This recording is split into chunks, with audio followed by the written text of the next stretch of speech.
Hi friends! It's been a while since I've done a very long video over here.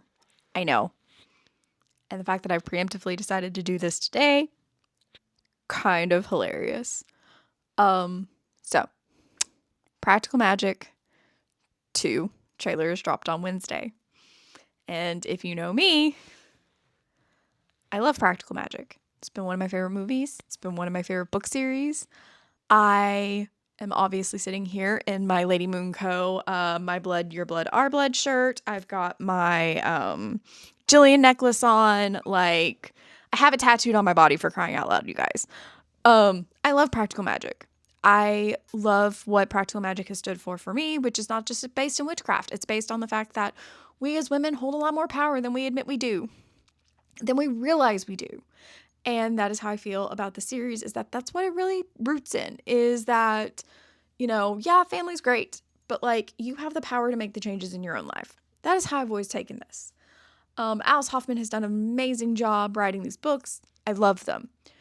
But this is not about the books. This is about the mockery that I feel that Practical Magic 2 is going to be of probably my favorite book in the whole entire series. So, buckle up, Buttercup. If you don't want spoilers, don't finish watching this video, because we're going to be doing some slight book comparisons here and deep diving into what happens in the book versus what appears to be happening in the movie. So, you got a few seconds to click the YouTube thing and get yourself out of here, or scroll away if you're on TikTok or Instagram and watching this on Reels. Sorry, not sorry, guys. So, again, today is June 25th. Or is this the 26th? I think it's the 26th, you guys. I'm tired. I have not had good sleep this week. So, anyways, point being, we got the trailer on Wednesday this past week, which would have been the 24th. Yeah, so today's the 26th. I have only watched one trailer so far. And the moment I watched it, I said, what the fuck? And I didn't want to watch another trailer. But being as I am a practitioner, I am a witch, I claim the title proudly, and scrolling on TikTok as I do and liking things Practical Magic related and witchy related, I get fed the videos whether I like them or not. So, your girl got to see another version of the trailer today. And again, my sentiment still stands. What the fuck, Warner Brothers? What the actual fuckery, mockery are you making of my favorite fucking book? This has nothing to do with Alice Hoffman. I love Alice Hoffman. This is no shade on her. She wrote amazing books and they deserve to be properly done in movie form. Exactly how they were written, in my opinion. But apparently Warner Brothers, or the writers at Warner Brothers, don't fucking agree. So, we'll take this trailer that I saw today at what I understand of it. Kylie, played by Joey King, and again, I want to be very clear, we'll get into casting later. Casting is a whole conversation of itself.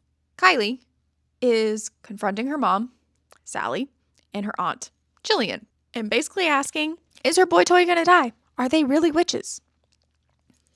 And Sally says, yes, we are witches, and the curse is real. That'd be fine if Practical Magic, the first one, hadn't ended the way it had. So let's recap. Jillian and Sally off, Jimmy. They bring him back from the dead. Off him again. And then he possesses Jillian, which they then have to have a whole entire witchy level exorcism at the end of the movie. And they basically banish his soul, it all happens. Okay? Sally falls in love with Gary. They get married. They get to have a happy life together. And we're led to believe the curse has been ended at the end of Practical Magic. That's not the case, especially in the book. That's not the case. The curse was not ended in Practical Magic. So we're led to believe the way practical magic ends, the curse was ended.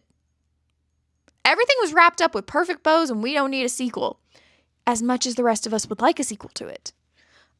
This is before the Book of Magic came out, to be very, very clear. Now that Book of Magic's been out for a few years now, they're making a sequel. And so, again, I go back to the fact of Kylie is standing here asking her mom if they're witches and if the curse is real.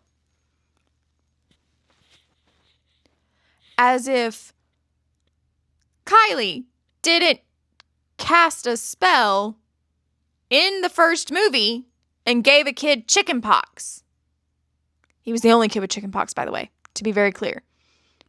I would be able to let anyone argue semantics in some cases of that not being the case and that chickenpox was going around at the time.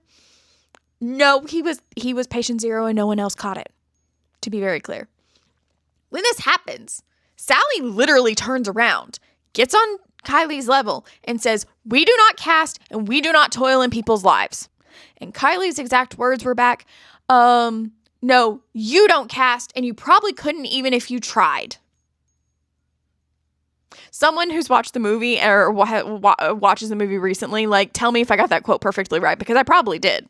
Because I've seen it that many times that I can literally tell you, these girls have been raised in the house with the aunts. The aunts literally have people coming to the house at night begging for spell work and potions. But are we witches? I'm sorry, you guys. I really had to say it like that because it really fucking infuriates the hell out of me that you have these two girls who have grown up in a house full of magic, have literally watched their mom blow a candle lit. Like, okay, so we decided to go idiocy and pretend the first movie didn't happen the way it happened? Okay, stupid. My other problem is, what in the fucking Harry Potter is all this major magic shit? Like, glowing scars on Sally and Jillian's hands from when they did the My Blood, Your Blood, Our Blood pact at the beginning of the first film? Why is the glass exploding in the kitchen? Like, this has never been how their magic manifests. It's not. So why are we all of a sudden going bigger, better, and more sci-fi with it? Again, my statement still stands. What in the fucking Harry Potter is this shit? Because this is not how it works. The big beauty of practical magic in and of itself is that it portrays magic how we as practitioners truly see it. There is no wand waving. There is no immediate gratification. There is no, like, drastic superpower where the glass is all gonna shatter in the fucking kitchen. There's none of that. That's the whole entire point of practical magic being so meaningful to so many witches, is that it is probably the first and only time in film history that magic has truly been, like, shown in the way it should be. With the exception of them bringing Jimmy back from the dead, it is pretty much fucking spot on. Like, it really is. So, like, why? Why are we gonna do this shit? Why? What's the beauty behind it? You're just gonna make it look stupid and make us all look like cockamamie idiots, which is probably the agenda, but let's not go there. Like, that's a whole nother video that I could probably do of deciphering how the fuck they thought this was a good idea. And we can talk about that in another video. Like, if it's interesting enough to people to do a video on, I will gladly talk about it. But at the end of the day, practical effects, we're better for this type of shit. So, like I said, what in the fucking Harry Potter? I have nothing more to say on that. I think it's stupid. And that's it. I'm happy that the casting for all of our originals has come back. I'm happy that Stockard's back. I'm happy that Diane's back. I'm happy that Sandra and Nicole are back. They made the first movie what it was. I'm happy that Lee Pace was actually cast in the part that he was cast in. I don't remember the character's name off the top of my head, so please just bear with me, you guys. He's just going to be referred to as the character that Lee Pace plays.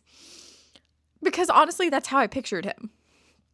The biggest thing that I was looking forward to with this movie was the casting of Vincent. If you don't know who Vincent is the aunt's younger brother. He is also Sally and Jillian's grandfather uncle. Yeah, incest happens in this family, apparently. To kind of give a short story of it all, Vincent slept with a long-distant cousin. Their daughter, Regina, Sally and Jillian's mom, exists. And he's never been a father to her. Never, other than he used to send her chocolates and stuff from France. Vincent has been gone with his lover for all of these years. He faked his death and actually was able to escape the curse for quite a while until his lover ended up with cancer and died in Paris.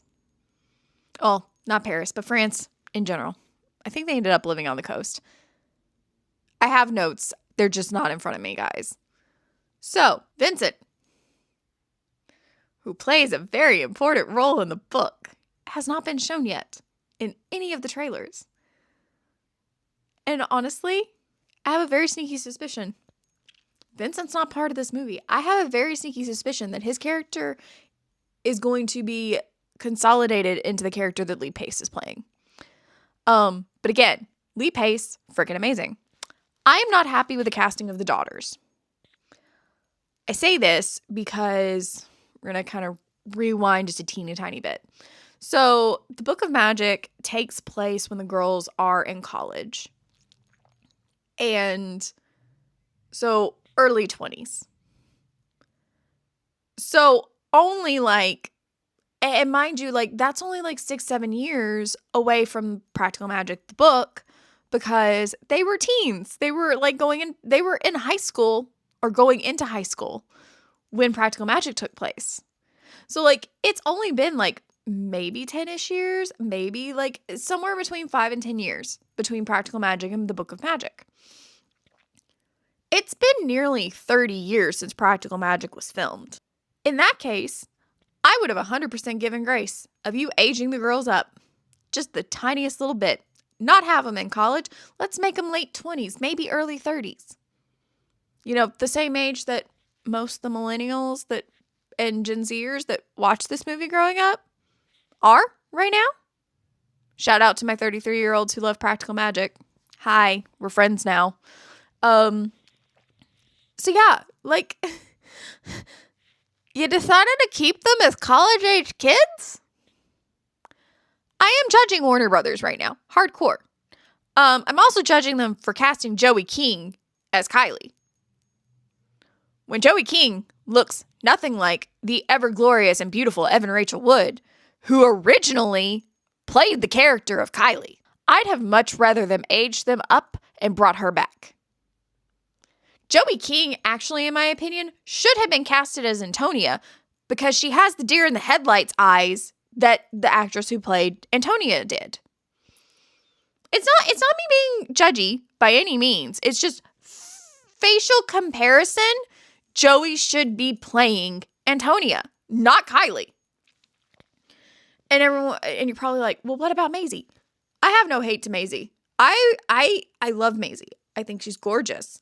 I loved her in Game of Thrones. I've loved her in everything since she's been in Game of Thrones. Like, she just has this spark that I enjoy watching her act. Because it's like, okay, Maisie has this way of definitively having that line between her and the character she's playing. Joey King just gives the same performance every time to me, or at least that's my opinion of it. I've never liked a thing she's been in. Like, I really don't think I've ever liked anything she's been in. So, I am not the biggest fan of Joey King, and I probably won't ever be. So, like, I don't like the casting for the girls. I think it's stupid. I think it's stupid that you didn't ask Evan Rachel Wood back. Like, I think it really, truly is stupid. She found out about the movie, and then she comes out and says, I wasn't even asked back. It's so rude, in my opinion.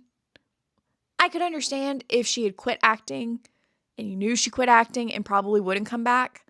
But she's still acting. She's still doing this stuff, you guys. She was in True Blood. So if you watch True Blood, season 1, the Queen of the Vampire Territory that Bill and all them are in, that's Evan Rachel Wood. Evan's also been doing singing vocals in a lot of things. AKA Frozen 2, she is the mom's singing voice. She's Anna and Elsa's mom's singing voice. She's done Broadway. She was recently in, I want to say it might have been Little Shop of Horrors, but I could be wrong. Like, she's been in a few musicals. She is still doing the acting thing. She's been in other pieces. She was in Mildred Pierce or Price. I can't remember the last name, but she was in that with Kate Winslet. She played her daughter in that. Grown up, of course, but like played her daughter in it. Like, Evan's been doing work. Like, why not just get her? It's not that hard to just ask. But according to everything we've heard, she wasn't asked. So, like, why? And this may be, like, weird that I'm harping on this, but, like, Joey, let's rewind. The reason that I think Evan should be brought back is because when Evan was casted as Kylie, this was done in 1998, where they kind of intentionally always tried to cast actors and actresses together who, when they had kids and they brought kids into the situation, they would cast those actors and actresses, kid actors and actresses, who favored enough to, like, be believable as the kids. Like, I think the casting for Antonia and Kylie in the first movie was amazing because, like, I jokingly say that, like, as I watch the movie, I can see where Kylie kind of favors Sandra because she has, like, the really, like, elongated, pointed chin like Sandra has. And, like, I can see where, like, in some cases where Kylie as a character, as Evan, and Evan playing her in the film, looks like the guy who played their dad. And the same thing with the actress for Antonia. I can see where, like, there are pieces of like, where it kind of works, where, like, she kind of favors Sandra in certain places and where she kind of favors the guy who played their dad.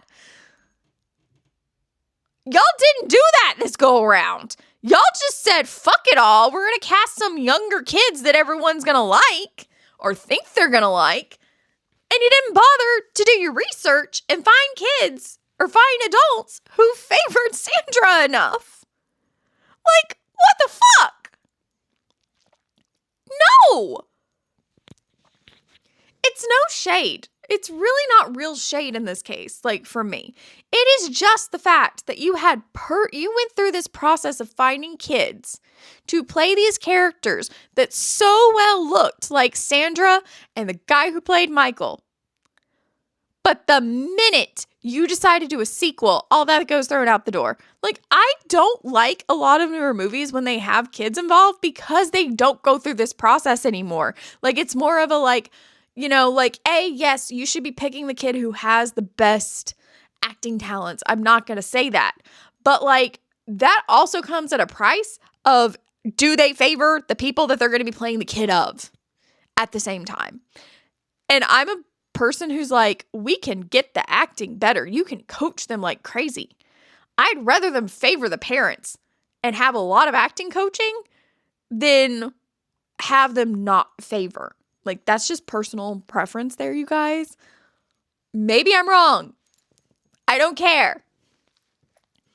But, like, it feels so wrong. Like, that's not my Kylie. That's not my Kylie Owens. I will stand by this. If Evan Rachel Wood sees this, she probably never will. But if she does, like, you are my Kylie. You are my Kylie Owens. I will always choose you. I prefer Evan as Kylie. Period. End of story. We'll prefer that all day long. So for me, is Practical Magic 2 going to be a movie I enjoy? Most likely not. I was really excited when they said, hey, we're going to try and keep it as close to the book as possible.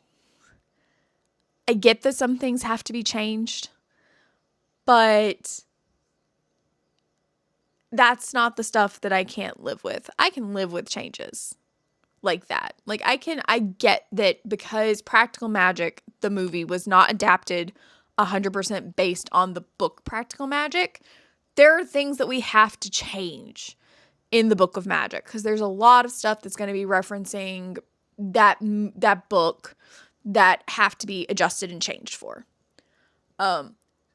Case in point, Kylie's relationship with her boyfriend, that's going to have to be completely rewritten, because Kylie's, long story short, in Practical Magic, the book, they move out of the aunt's house when the girls are young after Michael dies.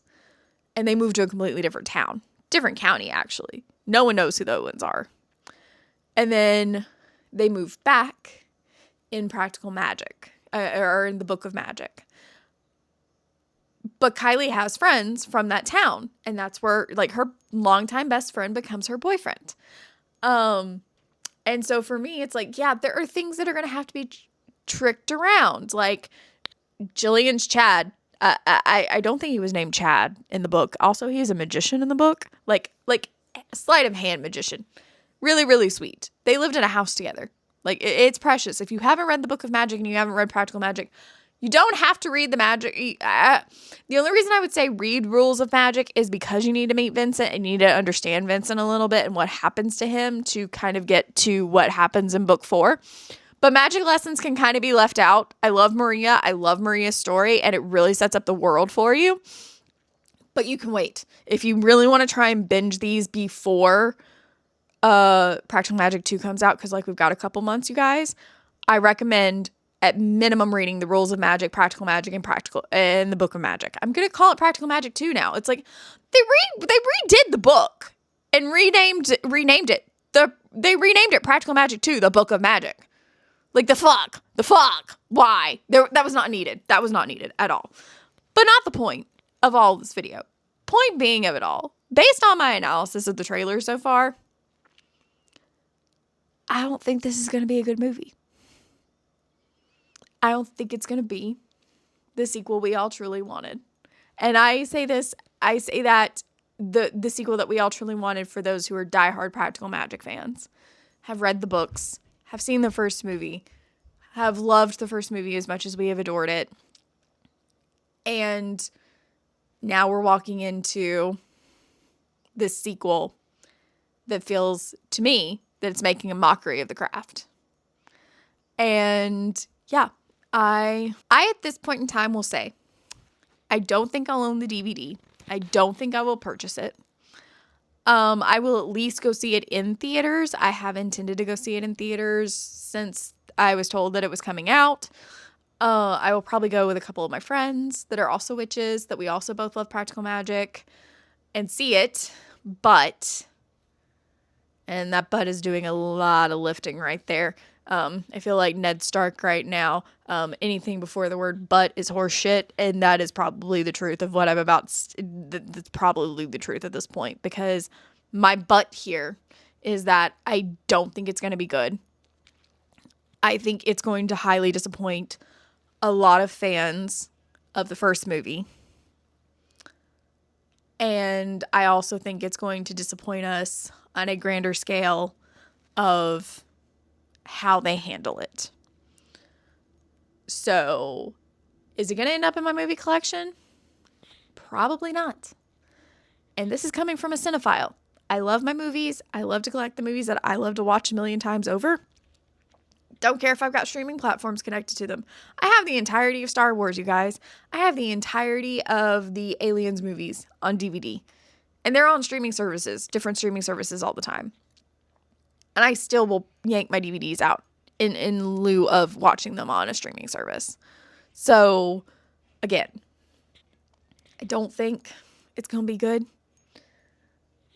I think it's going to crash and burn, honestly.